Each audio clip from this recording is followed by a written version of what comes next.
welcome to A Couple of Expats. I am Gabriella and this is John. We are a couple of expats from the US living in the Netherlands, and we are a couple. So this week it has been a while, so we'll catch up on what we've been up to lately. But we thought we'd come back with a really fun episode, an episode that's pretty close to our hearts because it's something we both really enjoy.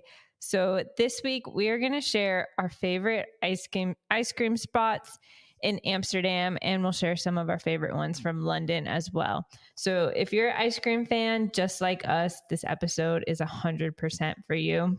And gelato. To be clear, a lot of the ice cream within Europe is more gelato than true ice cream anyway.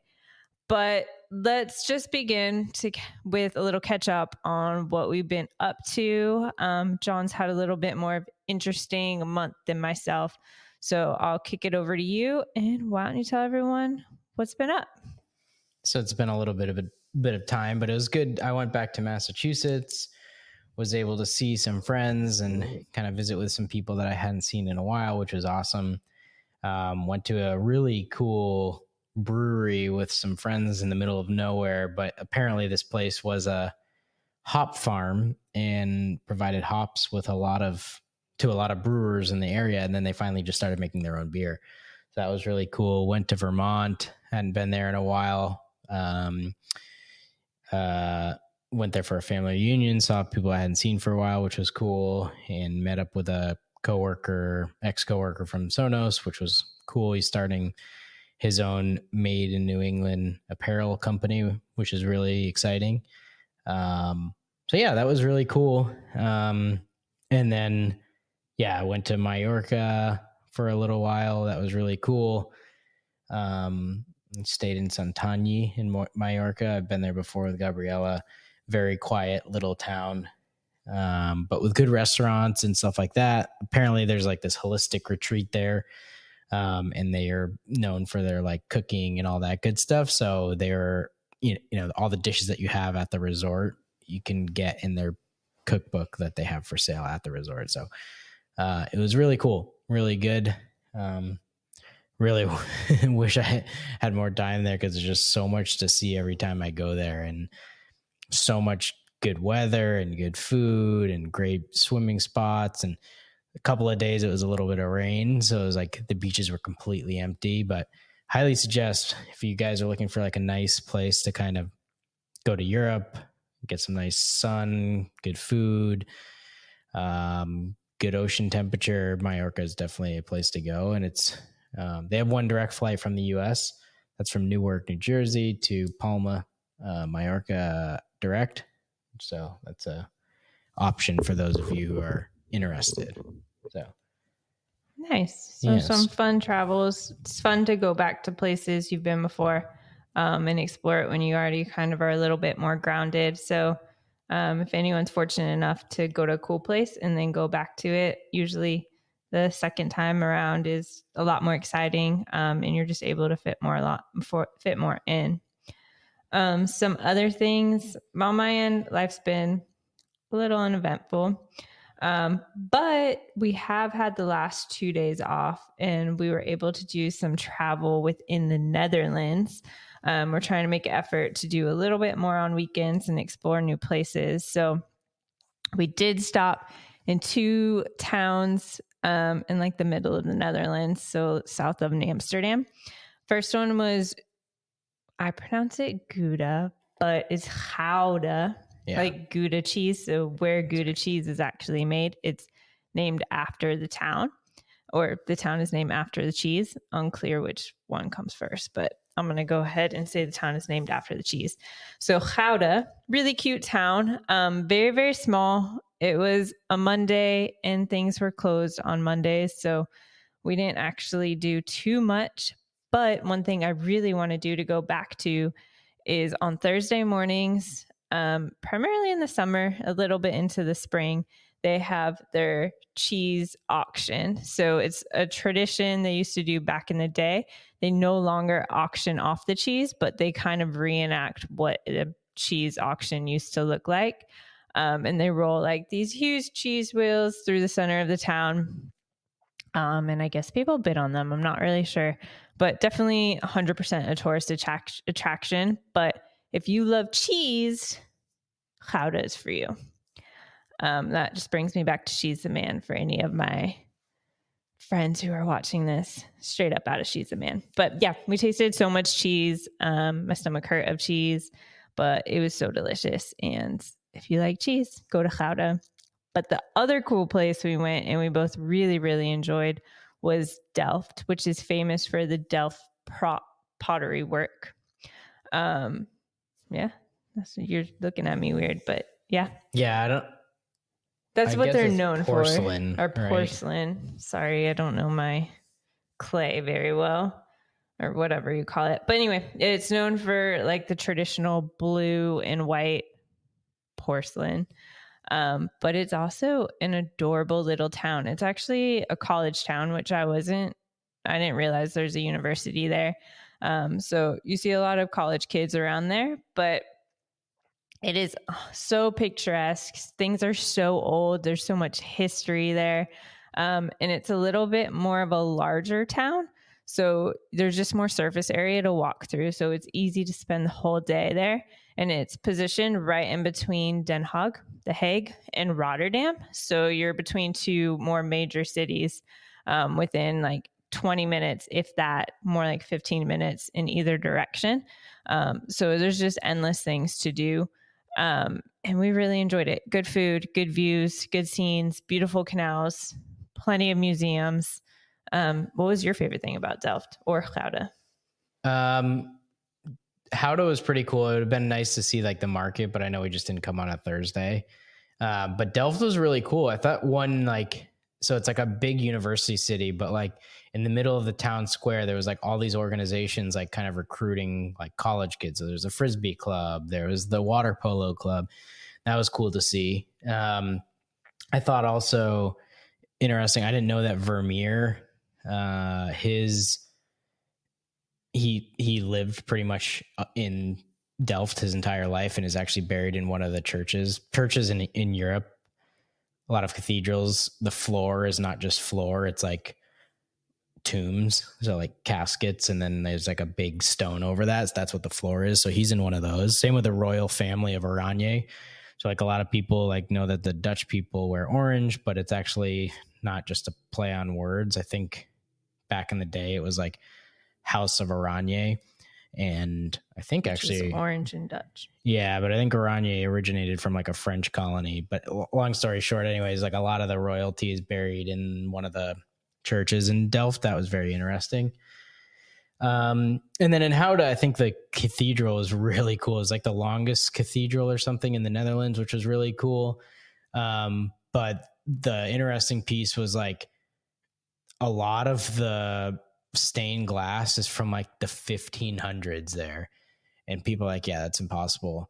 Actually, during World War II, all of the people that were in the town like took down all of the cathedral stained glass windows, put them in wooden crates, and hid them in like farmers' barns so that like Nazis wouldn't destroy them and stuff. And then after that, as part of like a liberation task, celebration, the townspeople like put the windows back up, which was really interesting. But you can see like the stained glass like depicting like fights against like the Spanish, who are, if you guys don't know, like the Spanish were always trying to take over the Netherlands or something at some point. So there's like depicting battles and all that good stuff. So it was pretty interesting though, I thought. Yeah, the cheese is really good. Yeah, I liked the cheese. The history was cool, but I was a fan of the cheese. You're always eating the cheese. The cheese is great here. If you guys come to the Netherlands, they're known for cheese, and I highly recommend you eat some. Yeah. So Delft is cool, though. We definitely want to go back on the weekends because we went on a Monday, and it was like not that many. I mean, there was still a lot open, but you could tell there was a lot nicer and more stuff open on the weekends and stuff. Yeah, and the weekends you also get, especially on Saturdays, you get a lot of the markets, and the markets, even if you don't buy anything, it's really lively. There's always food. So food's something that's easy to buy and grab on the go. And it's fun to eat market food. But the markets are always just something more unique, I think, to Europe. You have them in the US, but they're nowhere near to the capacity or quality of the markets in Europe. Yeah, I think definitely if you're in Europe and you have the time, like go to some of these smaller towns, because we were saying like no one really talks about Delft or Leiden or anything like that. But it was really cool to kind of see those towns. Like Leiden's really cool with like pretty cool history. Haarlem's really cool with pretty cool history. And then I got a book in Delft, which was actually, I can't wait to read, which is like prehistoric times in the Netherlands all the way through to like today, and like how it came to be and all that stuff. So yeah, check out the little, like, it's good to see Amsterdam and Rotterdam and The Hague, but like also look at some of the little towns that are in the Netherlands too.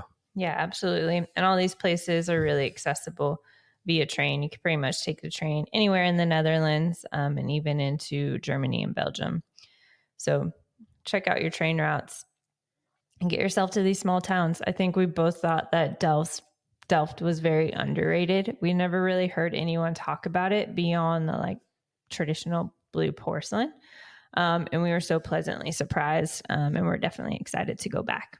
Yeah, and I saw obviously like Vermeer is known for like Milkmaid and stuff like that, but for those of you who aren't in art, he's very well known for like one of the first painters who painted with like shadows and stuff like that, and a lot of his paintings there have that. But I saw one of his really good paintings, like very popular one of the guy from the 1500s, I think, like with his hand over the globe and the light coming in from the street. I saw that one at the Louvre in Abu Dhabi, not in Paris. It was one of like their prized possessions there. And it was very impressive to see like that he could do that however many hundreds of years ago. And they were lucky that they were able to get that all the way to Abu Dhabi. It's pretty impressive. Yeah, absolutely. If you like art, well, John will talk about it at a later date. I know nothing about art, but I do know something about ice cream. So we are going to jump into our ice cream. We're going to give you guys 3 scoops of our favorite local ice cream places in London and Amsterdam. Let's start with London. We'll start with London. So we came up with 3 each. I was the one who lived in London, and so I was able to explore some of these by myself. One, me and John actually found together. So the one we found together, John is part Filipino. So we've always kind of ventured in, just try to see what Filipino restaurants and stuff are in the areas we've lived and visited. So we were in a Filipino restaurant, and they had a partnership or like a sister restaurant with this Filipino dessert place. And if any of you guys are familiar with, what restaurant was that? It was in like Soho. I can't think of the name. Oh, it was Ramo. I know it is Ramo. Tokyo, Manila, London. They have 3 locations. That's them. Yeah, Ramo, cool restaurant if you Soho. Enjoy Filipino food. But it's also like Japanese too. Yeah, it's a mixed influence. But the dessert shop, I guess you can say, is 100% all your Filipino traditional desserts. And they have traditional Filipino flavored ice cream, with my favorite being ube. So ube is basically a purple yam that's turned into like a paste or something like a little bit sweeter that's incorporated in a lot of desserts. So the place is called Mamson's, and they have, my favorite is getting the ube ice cream with on top of a ube brownie. Like every time I go to London, I still go to get it. It's located in Chinatown in central London. So delicious, but you can also get just the ice cream flavors. They have like black sesame. I can't think of any of the other flavors other than ube and black sesame, but you can get just the ice cream. You can get hollow, which is like kind of an icy mixed with like tapioca jellies with ice cream, with ube ice cream on top. And then they have another traditional Filipino dessert. I can't think of what it's called, but it's basically like a sweet bun with ice cream in the middle. I've never actually eaten that, but I know you have. So why don't you share They about call it the balog, and it's essentially like pandesal bread, which is like a type of sweet bread in the Philippines. But I don't actually know how they make this because so essentially the bread. I know how they make it. I've seen them. Okay, so the bread is like a bread roll, sweet bread roll, like a dinner roll size, maybe a little bit bigger. But then there's a whole bunch of ice cream like in it. But the bread, it actually comes out like warm, but the ice cream's still frozen. So I watched them make it because I've spent a lot of time here. So basically they cut the bun in half, put a scoop of ice cream in the middle, and then it goes kind of like in a waffle maker or like toasty maker. And then it smushes the side of the breads together. So you get that warm bread with that cold ice cream inside. It honestly looks delicious. It's really hard to eat, I think, for one person. It's a great thing to share. Maybe next time I go to London, I'll have to try that. That's really good. It's really good. But like even just getting a scoop of ice cream on the hot brownie. Oh, it's my favorite. Really good. Every single time you get the brownie hot or cold. I've gone either way. It melts really fast on the hot brownie, but it's so good. So good. So it's in Chinatown. It's called Mamson's Dirty Ice Cream. Delicious. It's not dirty. It's very clean. And it's like kind of funny. Like they're kind of hipster. So like in the back, like one of the things like when they have like Drake's album with like the pregnant lady emoji, this one has like a bunch of like little tiny Filipino babies and it says certified mama's boy. It's really funny actually, but they're really cool. Very easy to miss though. So keep your eye on it. It's in London in Soho. Very, very delicious. Yeah. Very busy area right next to a bunch of like Asian influenced dessert shops. So there's so many options around there, but definitely hit up Mamson's. All right. Our next one is going to be traditional true gelato. This one also is in the Soho area. So everything we're mentioning is in central London, except we got one more that I actually haven't been to, but we'll talk about it. But this is Bilmonte, I believe is what it's called. So it is right in the Soho area, 100% traditional Italian ice cream made by, I think, a man from Sicily. So everything is so fresh. It's the covered gelato. They make fresh whipped cream. They fill up a little cone and put some like fresh chocolate inside. And they always stick that in your scoop of ice cream in a cup. They have amazing true flavors. They make my favorite is they make like a pistachio one with pistachio cream. And for those who don't realize the difference between pistachio gelato and pistachio cream gelato, always go for the pistachio cream. It is just so delicious. It heightens the pistachio flavor. And I'm getting so hungry just talking about it. What do they do there? It looks like they stick like by the way, I'm looking at it on Google Maps, but what do? They stick a cone in there and fill it with stuff? Yeah. What's it filled with? It's filled with chocolate. So if you get your ice cream in a cup, you get a couple flavors, whatever. They take a little ice cream cone. They fill it with like the melted, like the chocolate that drips out of the fountain thing that's always dripping. You know, you see those. Oh, yeah. They fill it up and they stick it in your gelato just to give you like a little extra something. And then you could get fresh, like legit fresh whipped cream on top. My favorite, absolute favorite gelato place. It's never failed me once. I was fortunate or unfortunate, depending on how you want to look at it, to work right around the corner from it. And often on my breaks, I would go get gelato, and a lot of people did. We'd always ask each other if we wanted anything from Bilmonte because we're going.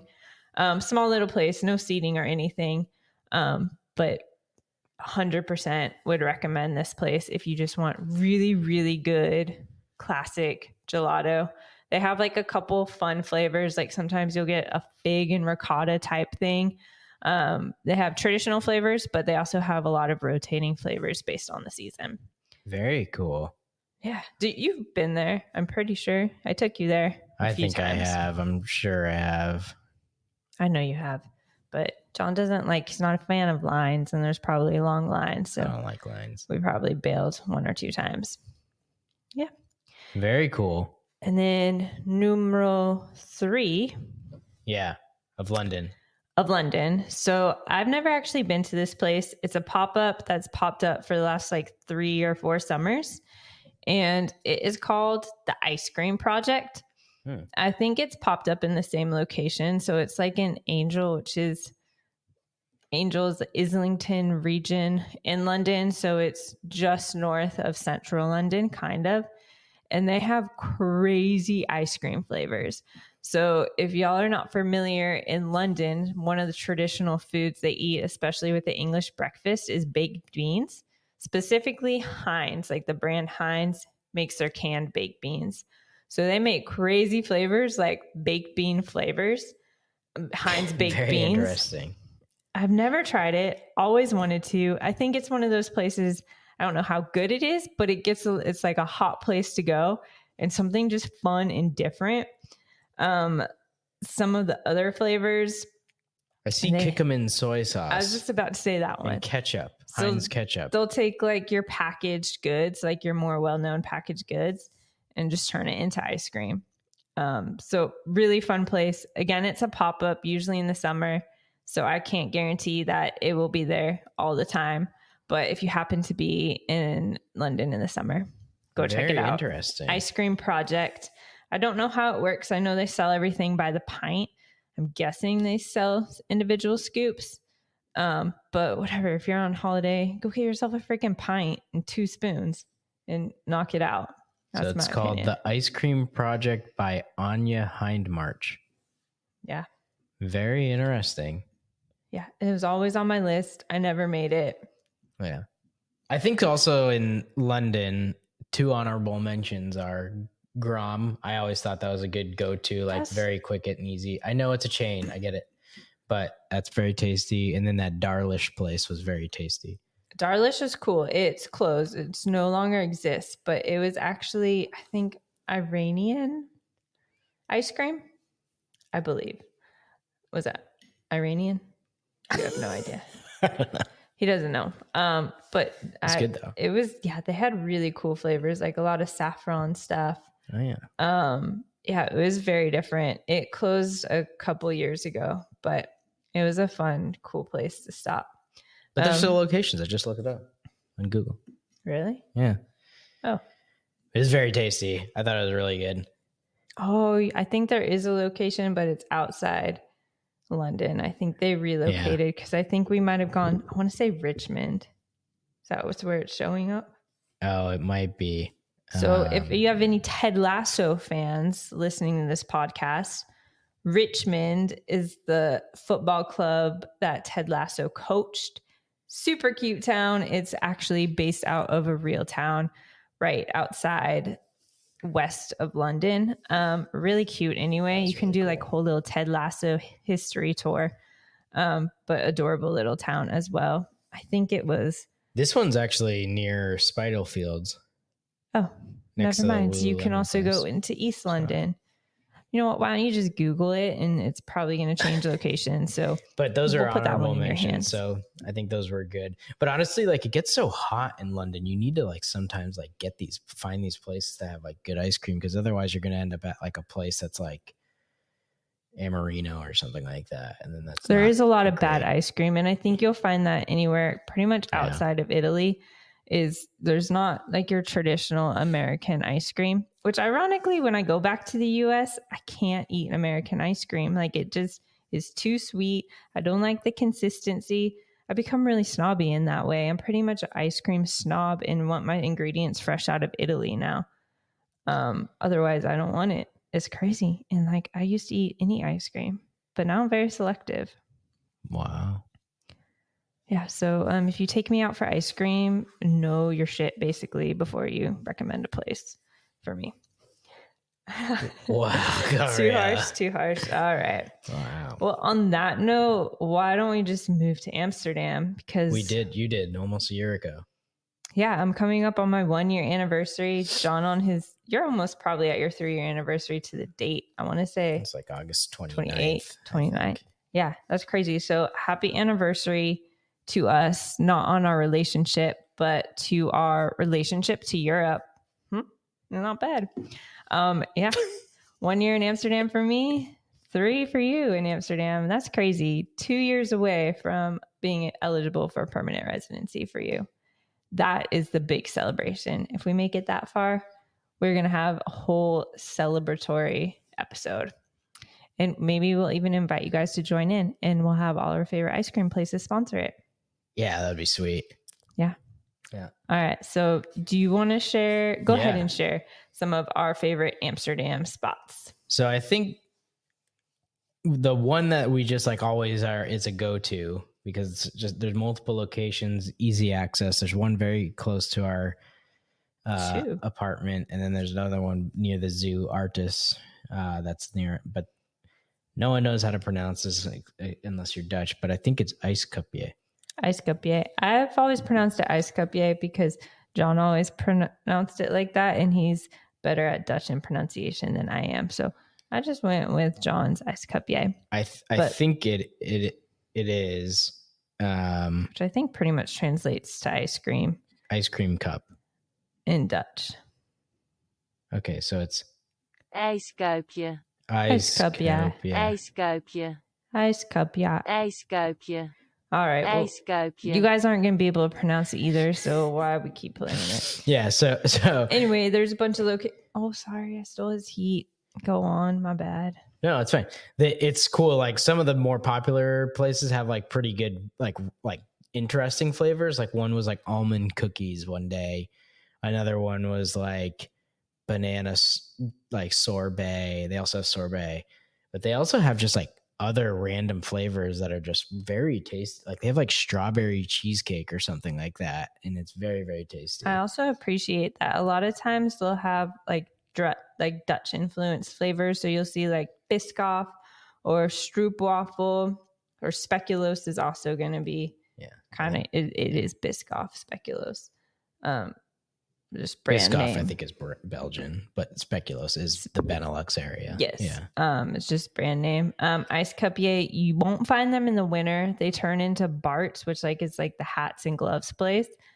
But they are around all summer. Actually. We thought we were pretty frustrated with that because even though it's cold and rainy in the winter, like sometimes you just want some ice cream. Like makes your heart feel good. Your body cold, but your heart warm. You won't find them in the winter. So you better not come here for ice cream in the winter. And they do like anything from like 1 scoop to like a liter to like milkshakes and stuff like that. So it was, it's pretty cool. It's a good go-to. They're everywhere and it's pretty quick service and they have a lot of flavors. Should we teach them how to say ask for ice cream in Netherlands? Yeah, go for it, Gabriella. Okay, I'm probably going to butcher this. So if there's any Dutch people listening, just contact me personally and tell me I'm an idiot and how to pronounce it correctly. So you could obviously ask for the amount of scoops you want, but a single scoop would be bowl. And then more than 1 scoop. So plural is bollen.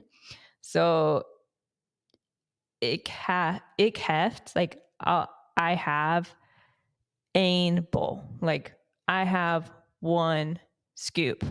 Alstublieft, please.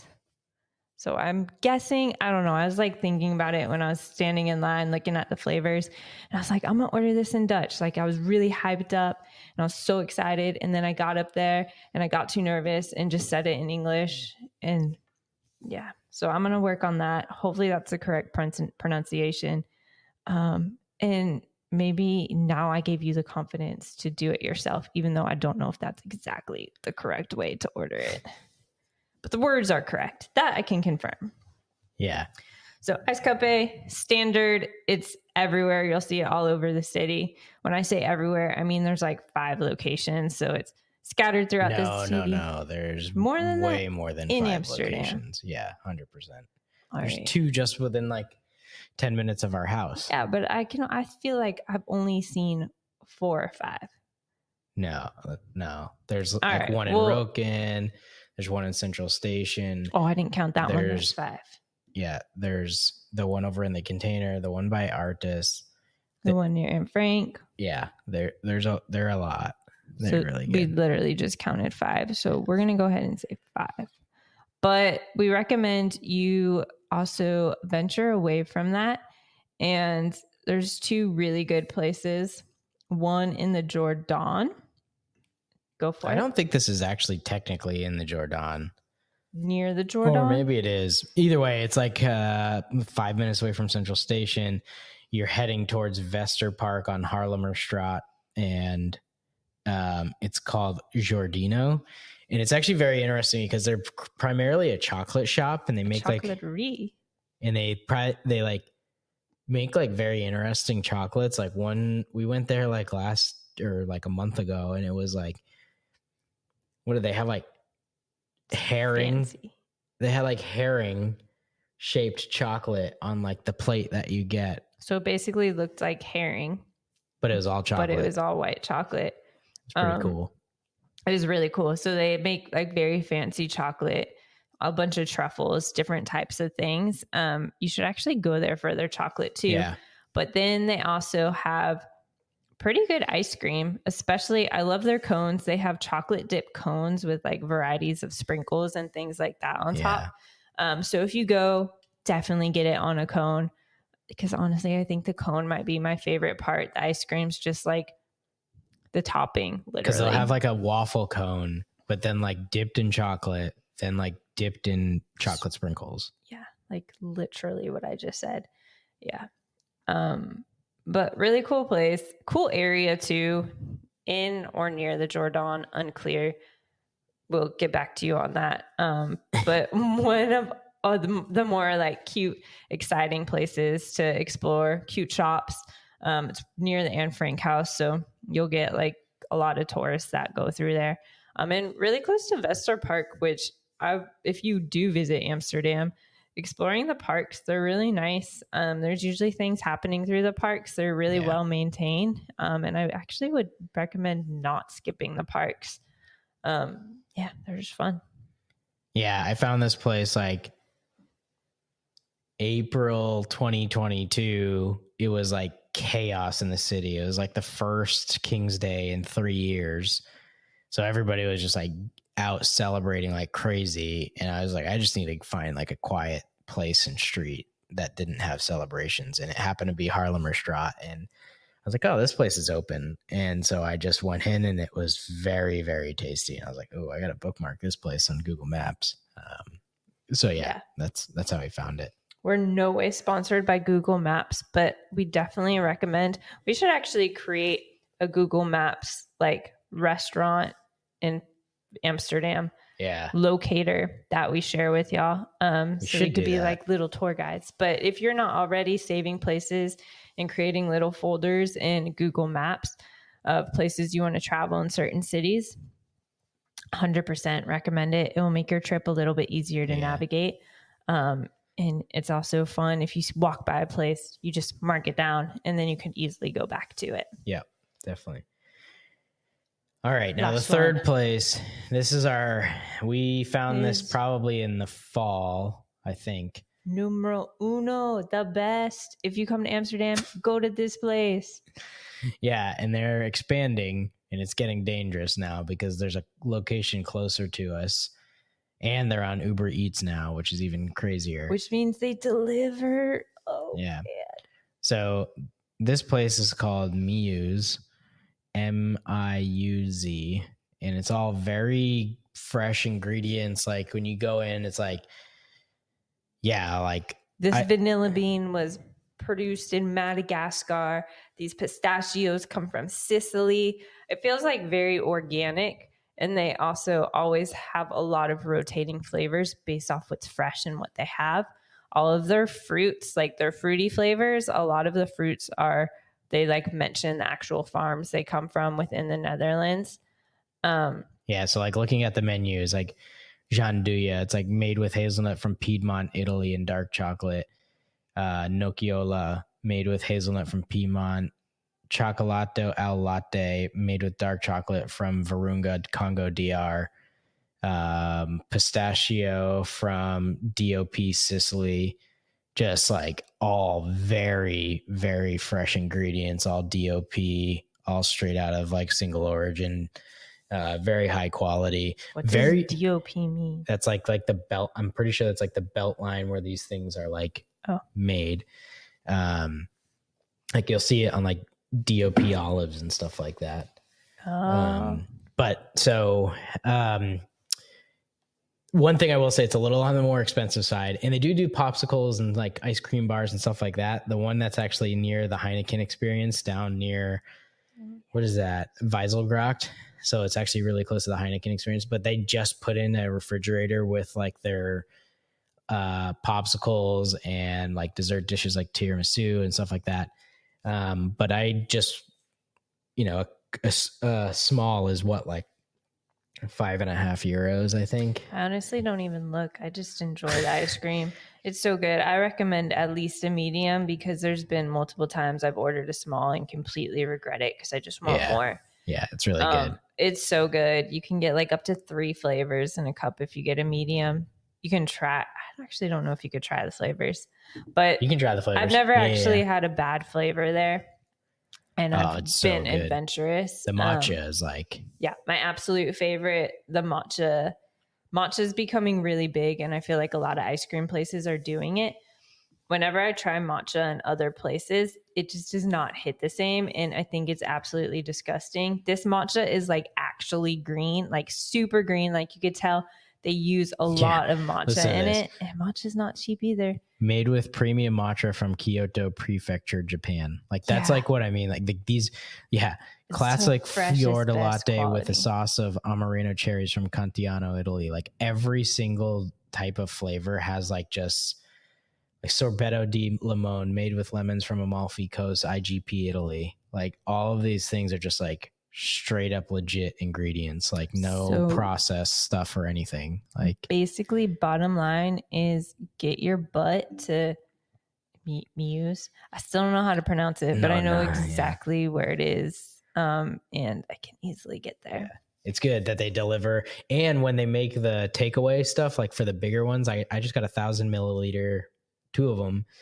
And they do a good job packing it and cleaning it and like putting like a little like lid over it and like sealing it. And they give it to you in this like little like insulated styrofoam cooler. It's real. They do a really good job, actually. Very impressed. Yeah, absolutely. But there's one over by Vondel Park, and then there's one in the Pipe. Is that's the Pipe? Mm-hmm. Yeah, the Pipe. De Pipe, which is the Pipe, and it's an area of Amsterdam that's kind of like hipster, where the hipster restaurants are and stuff. So, but it is cool. It's like on the edge of the Albert Kipstraat Market. A lot of like really cool restaurants and stuff like that over there. Absolutely. Yeah, definitely check out Miuz. Yeah. We'll try to drop in the links, at least on the YouTube video, for you guys of this. For sure. You can check them out at your own convenience. Yeah, 100%. But let's go to our Dutch phrase or word of the week. I think we should probably just turn this to word because it's turning more into word. I forgot about this, so I've had to come up with mine on the fly, and my Dutch knowledge of the language is very limited. So I'm really sorry for the poor performance of my word today. But I see you have like a long word written down, and I'm not even 100% sure what it means. So I'll mention mine because you're typing yours into Google Translate because you don't know how to pronounce it. No, so, I'll do it. I can do it. Go for it. So on a lot of the streets here, when you're driving or when you're walking down or biking, you'll see a circular sign with an X on it. And then below it, it'll have like a little bike, and then it'll say Uitgezonderd. And that means accept. So essentially what that means is like no one can go down that street like a car because it's a one-way street except for bikes when you see the word Uitgezonderd. That Try means to say it. Uitgezonderd. Hey, that's pretty good. Because I was like on just riding my bike when I first got here, and I'm like, why can't I just keep going down these streets? And then finally I just like saw this X and I saw this word with a bike, and I was like, okay, I got to figure out what this word is. And so I looked up, and it says, essentially the sign is saying like, you can't come down the street as a car, or you can't come down the street except for bikes. Because bikes kind of have precedent wherever. So even if it's a one-way street for a car, a bike will be able to go down it the other way. So drivers, if you're driving in the city, be cognizant of that because you might be going on a one-way and encounter a bike coming the other way. Yeah, that's a good one. Yeah. That's very useful. Mine's not very useful, but very relevant to Amsterdam. So mine is just gracht. Did I do that? I feel like my Very was good, like Gabriella. really good. I feel like I'm really becoming a Dutchie now. Gracht, which means canal. So any like a lot of times you'll see street names like Prinsengracht, and that just is like Princess Canal. Actually, is what that translates to. Wait, what word? Prinsengracht. Very nice, Gabriella. It's a main street name in the Canal Belt. That's what I literally took it from. Yeah. If you go on a canal tour, you'll definitely learn all about it. But yeah, now you know what canal means. And then we haven't done this. So you'll see there's Prinsengracht, Herengracht, Kaisergracht. Yeah. Well, don't spoil it all. Save something for them to explore. Okay. We haven't done our snack of the week in a while. So we had a mad dash to the grocery store, went to Yumbo, went up and down every single aisle trying to find something we haven't had before. And we came across something. So what we found, it's basically it means breakfast cookie. It translates to breakfast cookie. No. This is gingerbread. Gingerbread? Yeah, what is breakfast though? Ontib or something is breakfast. Buy Coke. Won't buy Coke. Oh. So that means... Sorry, it's basically gingerbread cookie. Ontbijtkoek. But a lot of times, so I'm a runner, and when you finish races, like they'll usually like give you water and then like, or they'll give you like a bag of sponsored stuff. But these are always in the bag after the race. I think I might have had it once or twice, but like not in a healthy mental state, like partially like dead because I just ran a race. So I've never actually like experienced the flavor of this, but they come in a couple different flavors. They have like raisin. That's the only one I can remember. We just went with the plain natural one. So basically it's like a slice of legit gingerbread. So they come in these like little pieces here. It's like a loaf of gingerbread cut like this. And it's like, yeah, you can see. Yeah. So my guess is it's going to be bland and boring AF, but I kind of like bland and boring. So I think I'm actually going to love these. John's crinkling everything into your ear right now so he can open this, even though I mentioned opening it before we started, but that's okay. But, ooh, it smells gingery. Yeah, wow. Gingerbread. Oh, no. Johnny, why don't you touch the whole there entire you go. thing? That's a slice of Dutch gingerbread. Let's go. Just take a little. Very nice. Yeah, it's literally like gingerbread. It's actually really freaking good. I'm a fan. I'm gonna like put some peanut butter on this. It's like spongy. Gingerbread. Broad. It says it basically translates to cookie though, but it's not a cookie. It's gingerbread. Broad. Oh, you're getting another Dutch word. Broad is bread. I like it though. This one's actually not that bad. I think this is actually better than the ones that I've had at the races, actually. Or maybe I just wasn't, I don't know. Yeah, I'm a fan of it, but I don't want to eat the whole thing in your ear. So I'll put it down and finish it after. But anyway, we'll wrap this episode up. This is the ice cream episode, the best episode, the most important episode. So y'all star this or favorite it. So when you come to Amsterdam or London, you know where to get ice cream because that should be the number one stop on any place you visit, in my opinion. That's right. Ice cream place. And got some interesting events happening this weekend. We have a lot coming up over the next couple weeks. So hopefully you're in for some really fun, exciting podcasts coming up. But you have something to add to that? I was just going to say, just watch the Dutch GP this weekend. That's in Zandvoort. We went to Zandvoort on Sunday. Yeah, that's not that exciting thing I actually was thinking of, but all right. Oh, then I don't know what you're talking about because I was thinking about the Dutch GP. Yeah, if you care about cars, like sick, but I think majority of us don't care. But Formula One this weekend in the Netherlands, Dutch vroom. GP in Zandvoort. Yeah, Max Steins. Max Verstappen is the Dutch driver. So he essentially like revived the Dutch like Formula One scene. And the thing that's cool about the Dutch GP is that it's like a family party. Like people bring their kids. There's like a lot of like DJs. Hey, why don't we talk about this on the next episode so we have something else to talk about? So stay tuned. Preview of the next episode. Stay tuned for all the Dutch GP happenings. But anyway, we want to thank you guys so much for listening. Again, this is a couple of expats podcasts. I am Gabriella. This is John. You can follow us on our YouTube channel or reach us or follow us on a couple of expats _podcast on Instagram. Shoot us any questions you guys have. We'll answer it on the next episode. And we want to thank you guys for listening.